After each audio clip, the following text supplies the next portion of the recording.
To use the oven, make sure that the gas switch right here is turned on. Open the lid, load the food inside. Twist these knobs right here to turn on. This one is for the light, the grilling, and the fan. This one is to turn on the stove inside. Push the knob.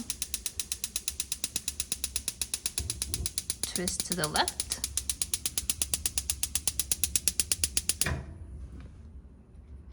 Switch the light. Close. Once you're done, turn it off.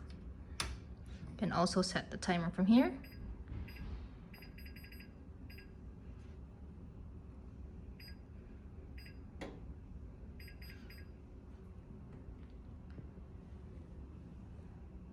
Once you're all done, just make sure that everything has been turned off. This one is just for the time. Make sure not to turn off the gas switch.